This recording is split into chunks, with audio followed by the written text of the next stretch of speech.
Stop trying to outrun the uncertainty. You've spent all night planning for every disaster, yet your soul is exhausted. There is a profound stillness waiting for you, a quiet assurance that survives the storm. Let's lay down the burden of control this morning and find rest in the middle of the mess. Take a breath. You're here. That's enough. Let's be honest about where we are. Your mind has been running scenarios all night, playing chess with tomorrow, building contingency plans for problems that haven't arrived. You've mentally rehearsed conversations that may never happen. You've solved crises that exist only in the theater of your anxious imagination. This is exhausting work, isn't it? And the cruelest part? It doesn't actually prepare you for anything. It just steals your rest. You know this truth deep down. You know that all the mental gymnastics, all the what-ifs, all the disaster planning, none of it grants you control over tomorrow. Yet you keep doing it. Why? Because the illusion of control feels safer than surrender. But here's what I want you to know this morning. You were never meant to carry the weight of the unknown. You were never designed to predict every outcome, manage every variable, or solve every problem before it arrives. Think about the energy you've spent, the mental calories burned on worry, the emotional bandwidth consumed by anxiety, the spiritual vitality drained by fear. All of it poured into an impossible task, trying to make the uncertain certain, trying to make the uncontrollable controllable. And the truth is, you're tired. Not just physically tired, though you are that too. You're soul tired. Weary from the weight of responsibility you were never meant to carry. Exhausted from trying to be omniscient when you were created to simply be human. There's no shame in this. You're not weak for feeling this way. You're not failing because you can't manage the unmanageable. You're simply discovering the limits of your design. And that discovery is the beginning of freedom. Now bring your awareness to your body. Notice where you're holding tension. Is it in your jaw, your shoulders, the pit of your stomach, your chest? This tightness, this coiled readiness, this is what happens when we treat our worries as a personal responsibility to solve. Our bodies become battlegrounds, braced for impact, muscles clenched against invisible threats. Your neck is sore not from poor posture, but from the burden of playing God, trying to see around corners, trying to control outcomes that were never yours to manage. Your shoulders are tight from carrying the weight of other people's problems, from trying to fix what only they can address, from believing that if you just plan enough, prepare enough, worry enough, you can prevent their pain. Your stomach is knotted not from what you ate, but from swallowing fear, from treating every uncertainty as a personal failure to prevent disaster. Your chest feels constricted because you've been holding your breath, waiting for the other shoe to drop, bracing yourself for impact that may never come. Place your hand on your chest. Feel your heartbeat. This heart has been working overtime, racing ahead to tomorrow's troubles while neglecting today's grace.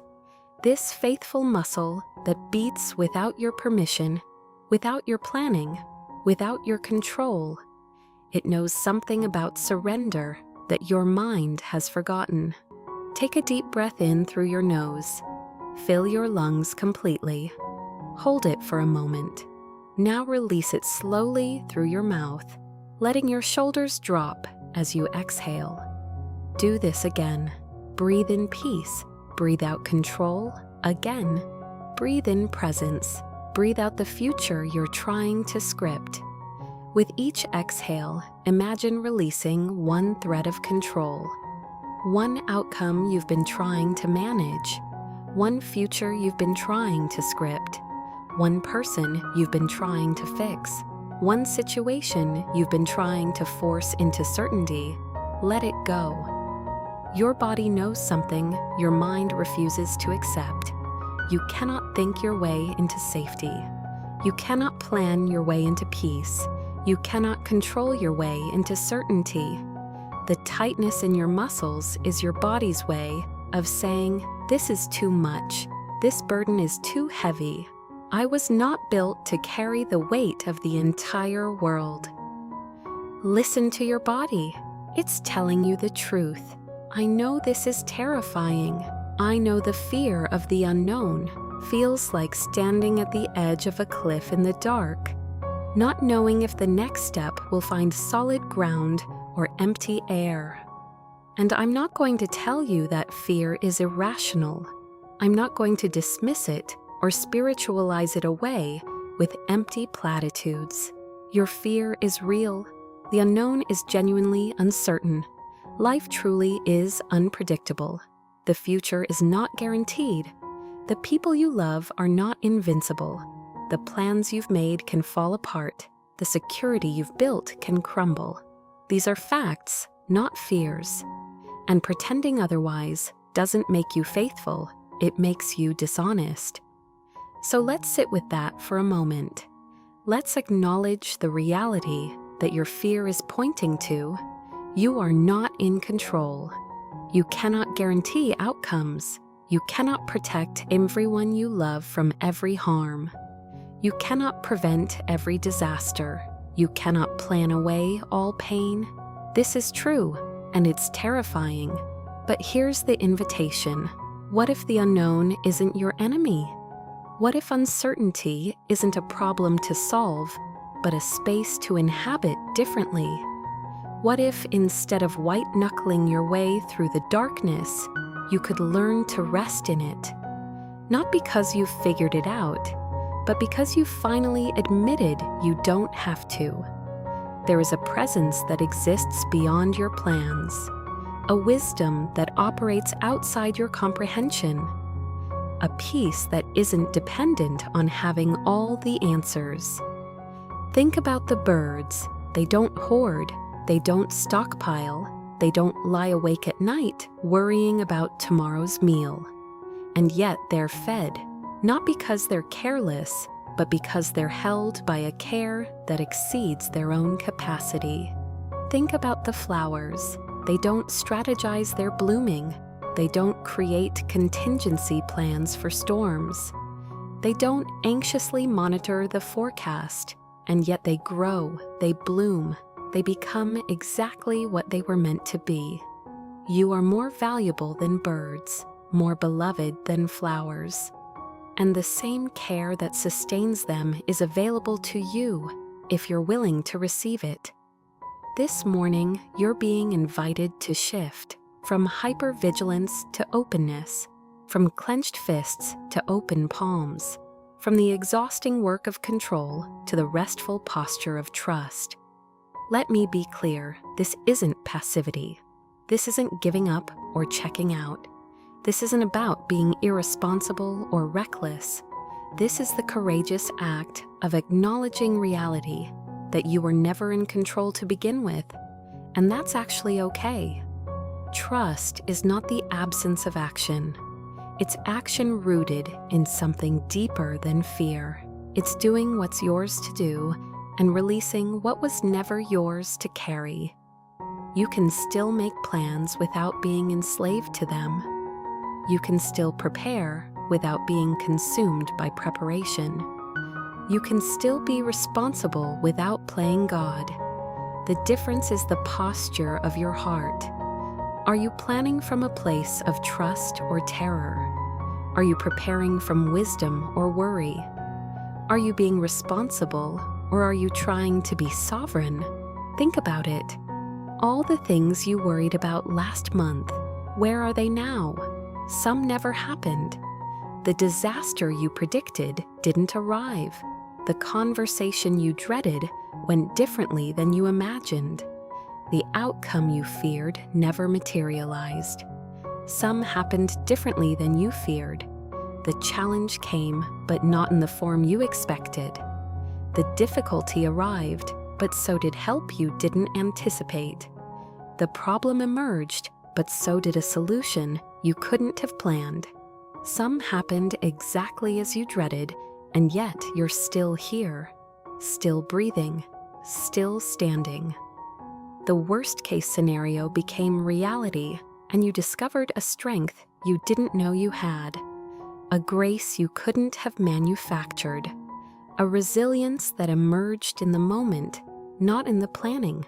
You survived, not because you planned perfectly, but because there's a grace that carries you through what you cannot carry yourself. All that worry, all that mental rehearsal, all those sleepless nights preparing for disasters. And in the end, none of it determined the outcome. None of it prevented the pain. None of it granted you the control you so desperately sought. What it did do was steal your peace, rob your rest, drain your joy, exhaust your spirit. So this morning, let's practice a different way. Close your eyes. Picture yourself holding a heavy backpack filled with rocks. Each rock represents something you've been trying to control. Relationship outcome, a financial worry, a health concern, a future scenario, a person's opinion of you, a deadline you're dreading, a conversation you're anxious about, a decision you're trying to force, a timeline you're trying to manage. Feel the weight of that backpack on your shoulders. Feel how it pulls you down. Feel how it restricts your movement. Feel how it steals your energy. This is the weight of playing God. This is the burden of trying to manage what was never yours to carry. Now imagine yourself slowly taking off that backpack, unclipping the straps, sliding it off your weary shoulders, setting it down on the ground, not because those concerns don't matter, but because they were never yours to carry alone. One by one, name the things you've been trying to control. You don't have to say them out loud, just acknowledge them in your heart. The relationship that's struggling, name it. The financial situation that's uncertain, name it. The health issue that's concerning, name it. The future that's unclear, name it. The person who won't change, name them. The situation that won't resolve, name it. And as you name each one, imagine placing it into hands much larger than yours. Hands that were holding the universe together long before you were born. Hands that will continue to hold all things long after you're gone. Hands that are strong enough to carry what crushes you. Wise enough to navigate what confuses you. Loving enough to care about what concerns you. You are invited to rest, not because everything is resolved, but because you are held, even in the unresolved. The stillness you've been craving isn't on the other side of certainty. It's available right now, in the midst of the mess, in the middle of the not knowing, in the center of the storm. There is a quiet assurance that doesn't depend on your ability to predict or prevent. It depends on a love that's already present, already holding, already working in ways you cannot see. This doesn't mean nothing bad will happen. It means you don't have to exhaust yourself trying to prevent every bad thing. This doesn't mean you won't face difficulties. It means you don't have to face them alone or figure them out in advance. This doesn't mean you stop being responsible. It means you stop playing God. This doesn't mean you become reckless. It means you become restful. Think about the difference.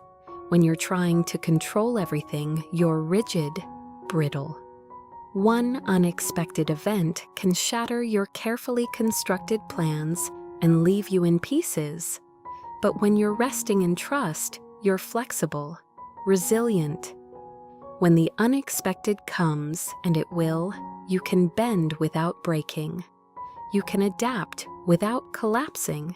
You can navigate without panicking. Control makes you fragile. Trust makes you strong.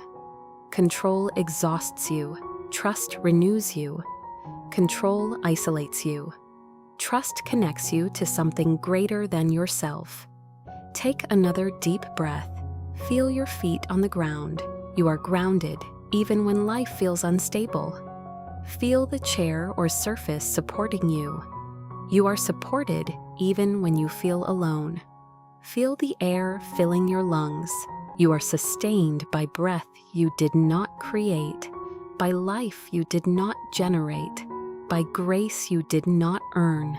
You are here, you are held, you are enough, not because you've achieved perfection, not because you've figured everything out, not because you've successfully controlled all outcomes, but simply because you exist, simply because you are loved, simply because you matter.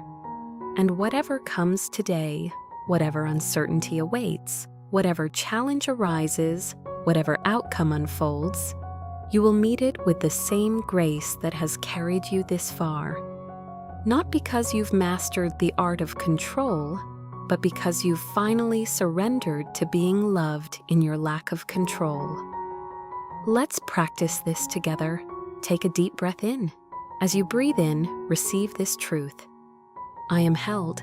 As you breathe out, release this burden. I don't have to control everything. Again, breathe in, I am loved. Breathe out, I can let go. Again, breathe in, I am safe in the hands that hold the universe. Breathe out, I release what was never mine to carry. One more time, breathe in, grace is already present. Breathe out, I surrender the illusion of control. Feel the lightness that comes with release. Feel the spaciousness that emerges when you stop trying to fill every gap with your own effort. Feel the peace that's been waiting for you underneath all the striving. This peace isn't fragile. It doesn't depend on your circumstances cooperating. It doesn't require perfect conditions.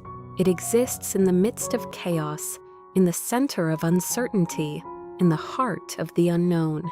This is the peace that passes understanding, the peace that doesn't make logical sense given your circumstances, the peace that survives the storm not because the storm has stopped, but because you've found shelter in something stronger than the wind.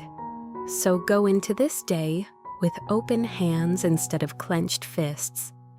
Go with soft eyes instead of a racing mind. Go with a heart that trusts instead of shoulders that carry what was never yours to bear. When the worry comes, and it will, notice it. Don't shame it. Don't fight it. Just notice it. And then ask, is this mine to carry, or am I trying to play God again? When the urge to control rises, and it will, acknowledge it. Don't judge it. Don't suppress it. Just acknowledge it, and then choose. I can plan without being enslaved to my plans. I can prepare without being consumed by preparation. When the fear whispers, and it will, listen to it. Don't dismiss it. Don't drown it out. Just listen. And then respond. You are real, but you are not sovereign. You are valid, but you are not the final word. I feel you, but I will not be ruled by you. The unknown is not your enemy. It's the sacred space where faith is born. It's the fertile ground where trust takes root. It's the wilderness where you discover that you are not alone, have never been alone, could never be alone. And you, beloved, are not alone in it.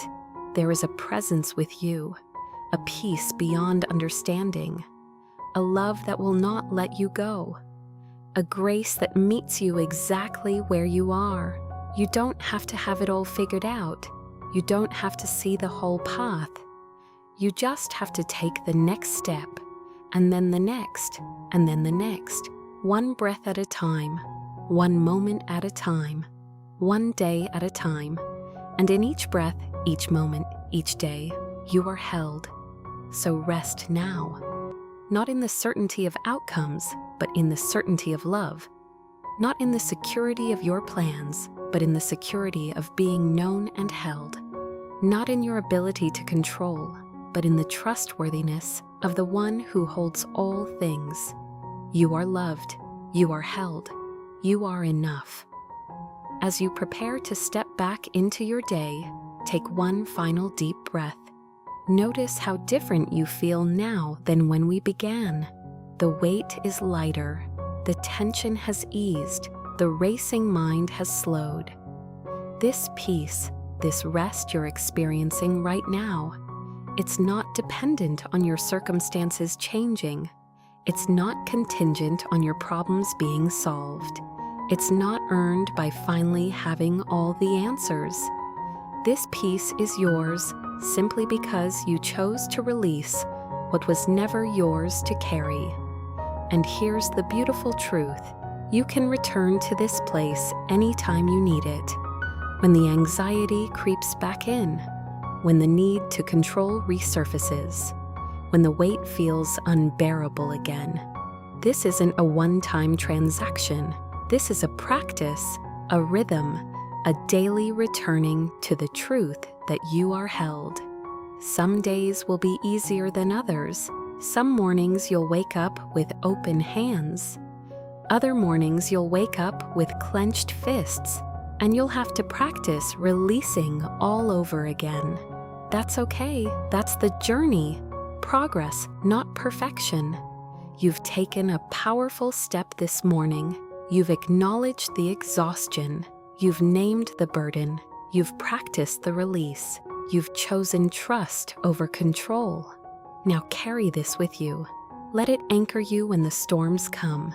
Let it steady you when the uncertainty rises. Let it remind you that you are not alone. You are not in charge of the universe. And that is actually very good news. Before you go, I want you to do one simple thing today. Just one. At some point in the next few hours, when you feel the anxiety rising, when you notice your shoulders tensing, when you catch yourself mentally rehearsing disasters, pause. Place your hand on your chest, feel your heartbeat, and whisper these words, either out loud or in your heart. I am held, I can let go. That's it. 5 words, 10 seconds. Don't try to fix the whole problem. Don't try to master surrender in one moment. Just pause, breathe, remember, and if you want to go deeper, if this practice resonated with you, come back tomorrow morning. Make this a rhythm. Make this your foundation. Start each day by laying down the backpack before you try to carry it through your day. Because here's what I know. Transformation doesn't happen in one dramatic moment. It happens in small, consistent choices. It happens when we return again and again to the truth that sets us free. You don't have to carry it all. You never did. And the life that's waiting for you on the other side of surrender, it's lighter, freer, more joyful, more present, more fully alive. So go now, step into your day with open hands.